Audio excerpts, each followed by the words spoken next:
Hello दोस्तों, आप सभी का स्वागत है एनीमे की इस दुनिया में। तो इस एपिसोड के स्टार्टिंग में ग्लेन और सभी स्टूडेंट्स एक फॉरेस्टर से होते हुए एल्केमी रिसर्च लैब में जा रहे थे। वहाँ पर सिस्टीन रियल से कहती है कि आज सुबह जब हम उठे और देखा कि तुम रूम में नहीं हो तो हम काफी डर गए थे। तुम्हें ऐसे अकेले बाहर नहीं जाना चाहिए, और वैसे भी अगर तुम ऐसी हरकतें करती रहोगी ना तो ग्लेन जैसा बन जाओगी। तभी रियल ठोकर खा के नीचे गिर जाती है, जिस पर रूमिया उसकी तरफ मदद का हाथ बढ़ाती है, लेकिन रियल उसका हाथ झटक देती है और कहती है कि मुझसे दूर हो जाओ। ये देखकर सिस्टीन उससे कहती है कि रूमिया सिर्फ तुम्हारी मदद करना चाहती है, जिस पर रियल चिल्लाते हुए कहती है कि तुम अपना मुंह बंद करो और आगे से मुझे परेशान करना बंद कर दो, मैं तुम सबसे काफी नफरत करती हूँ। और बस इतना कहकर रियल वहाँ से चली जाती है। ये सुनकर रूमिया उदास होकर कहती है कि क्या वो सच में हमसे नफरत करती है, जिस पर ग्लेन कहता है कि अरे ऐसा कुछ भी नहीं है।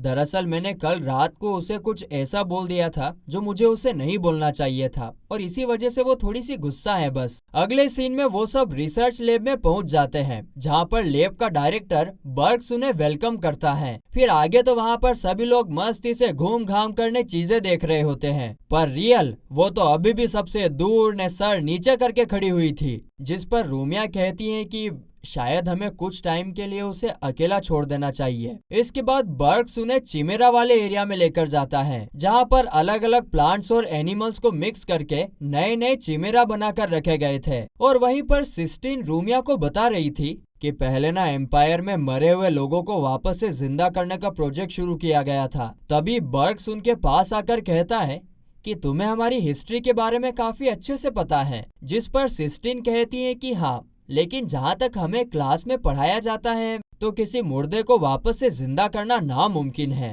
तो बर्ग्स कहता है कि हाँ, बिल्कुल सही कहा, फिलहाल ऐसा कोई मैजिक नहीं है जो मरे हुए को वापस से जिंदा कर सके। उसी वक्त ग्लेन वहां पर आता है और कहता है कि पहले के टाइम पर जो प्रोजेक्ट शुरू हुआ था ना, उसमें एक इंसान के जेनेटिक्स, उसकी मेमोरीज और उसकी स्पिरिट को मिलाकर एक न्यू बॉडी बनाई गई थी। जिस पर रूमिया पूछती है कि क्या इसे आप सच में वापस से जिंदा करना बोल सकते हो। जिस पर बर्ग्स कहता है कि यह सिर्फ एक इंसान की कॉपी बनाने जैसा है। और फिर आखिर में ग्लेन कहता है कि तुम लोगों को इसके बारे में कोई टेंशन लेने की जरूरत नहीं है, क्योंकि ये प्रोजेक्ट काफी टाइम पहले ही बंद हो चुका है। सिर्फ एक इंसान को जिंदा करने के लिए काफी लोगों को मरना पड़ता था, जो कि कभी अलाउ नहीं किया जा सकता है। तभी बर्ग्स भी कहता है कि हाँ, तुमने बिल्कुल सही कहा, हम इंसान हैं, भगवान थोड़ी ना है, और इसीलिए हमें कौन जिंदा रहेगा कौन मरेगा ये फैसला करने का कोई भी हक नहीं है। हाँ, लेकिन मैंने ऐसा सुना था कि डिवाइन विजडम के रिसर्चर्स ने इस प्रोजेक्ट को चुरा लिया था।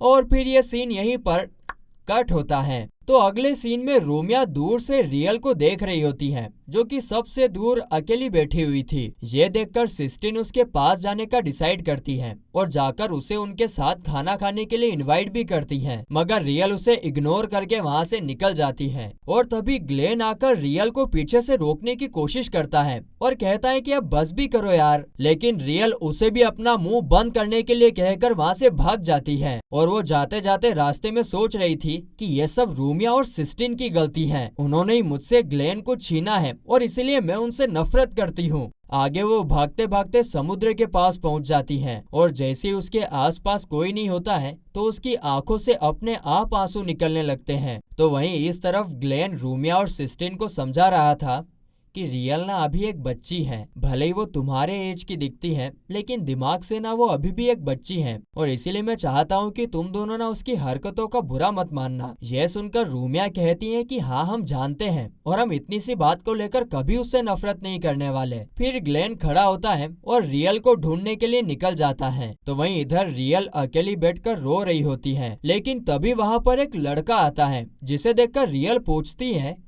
कि तुम कौन हो। तो वो लड़का कहता है, मैं तुम्हारा बड़ा भाई हूँ, तुम मुझे कैसे भूल सकती हो। यह सुनकर रियल एकदम से कंफ्यूज हो जाती है, बड़ा भाई? तो वहीं दूर से एल्बर्ट ये सब होते हुए देख रहा था और समझ जाता है कि कुछ तो गड़बड़ है। अब ये सब देखकर वो वहाँ से जाने के लिए निकल ही रहा होता है कि तभी उसके पीछे से वही डिवाइन विजडम वाली लड़की आ जाती है, जिसका नाम शार्लेट होता है। एल्बर्ट जैसे ही उसे देखता है तो उसके ऊपर अटैक कर देता है, लेकिन वो उसके अटैक से बचकर एक पेड़ के ऊपर कूद जाती है। आगे जब एल्बर्ट दोबारा से उसके ऊपर अटैक करता है तो शार्लेट भी उस पर अटैक कर देती है, जिससे वहाँ पर काफी बड़ा धमाका होता है और चारों तरफ आग फैल जाती है। इसके बाद शार्लेट अपने मैजिक से वहाँ पर काफी सारे ज़ोंबीज जैसे क्रिएचर को समन करके एल्बर्ट पर अटैक करने के लिए भेज देती है, मगर एल्बर्ट अपने मैजिक से छू छा छू उन सबको खत्म कर देता है। इसके बाद एल्बर्ट सोचता है कि ये लड़के तो काफी ज्यादा खतरनाक और पावरफुल हैं। अगर मैं इसे कैप्चर कर लेता हूँ तो एम्पायर को इससे काफी फायदा होगा, लेकिन इसे कैप्चर करना काफी ज्यादा रिस्की होगा, इसीलिए मुझे इसे यहीं पर खत्म कर देना चाहिए। तो वहीं दूसरी तरफ सिस्टीन और रूमिया अपने रूम के अंदर बैठे थे, जहाँ पर सिस्टीन कहती है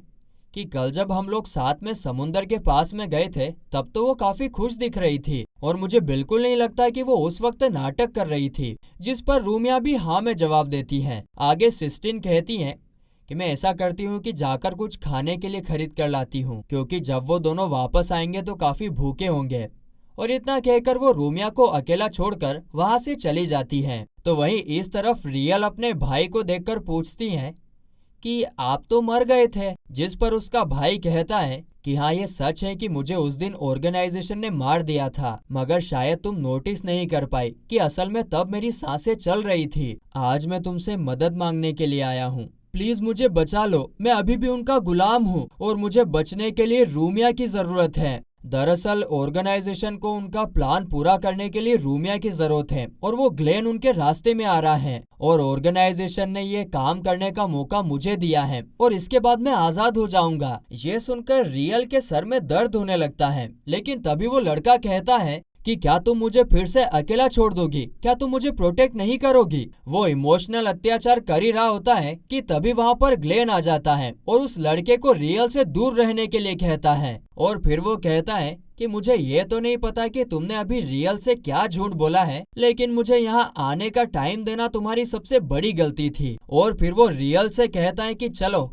मिलकर इस आदमी को मजा चखाते हैं, लेकिन तभी रियल पीछे से अपने स्वॉर्ड को ग्लेन के आर पार कर देती है, जिससे ग्लेन एकदम शॉक होते हुए वहीं पर गिर जाता है।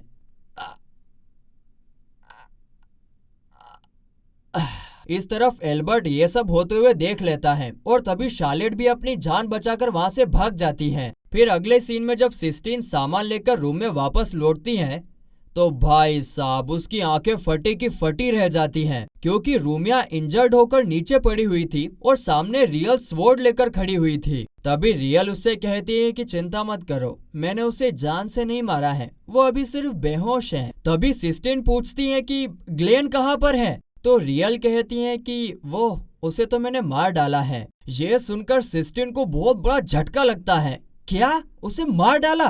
तभी रियल कहती है कि दरअसल पूरी बात यह है कि अभी मैं डिवाइन विजडम के साथ हूँ और तुम्हारी दुश्मन हूँ, इसीलिए मैं रूमिया को अपने साथ लेकर जा रही हूँ। ये सुनकर सिस्टीन उसकी तरफ अटैक करने के लिए हाथ आगे करती है और कहती है कि मैं तुम्हें रूमिया को नहीं ले जाने दूंगी, जिस पर रियल कहती है अच्छा अभी अगर तुम्हारे अंदर दम है ना तो मुझ पर अटैक करके दिखाओ, मैं कुछ भी नहीं करूंगी। ये सुनते ही एकदम से सिस्टीन को अपनी लाइफ के फ्लैशबैक्स आने लगते हैं और उन फ्लैशबैक के चलते वो एक जगह पर एकदम पत्थर जैसी स्तब्ध खड़ी रह जाती है और रियल रूमिया को लेकर वहाँ से निकल जाती है। और तभी वहाँ पर पीछे से एल्बर्ट ग्लेन को उठाकर रूम के अंदर लेकर आता है और उसकी इस हालत को देखकर तो सिस्टीन बहुत ज्यादा घबरा और डर जाती है। तो एल्बर्ट कहता है कि डरो मत, वो अभी भी जिंदा है। तो सिस्टीन कहती है कि मैं अभी का अभी हीलिंग मैजिक करती हूँ, जिस पर एल्बर्ट कहता है कि हीलिंग मैजिक यूज करने का कोई फायदा नहीं है, क्योंकि अभी वो मौत के दरवाजे के एकदम पास खड़ा है और इसीलिए उसे बचाने के लिए मुझे सिर्फ तुम्हारी मदद चाहिए।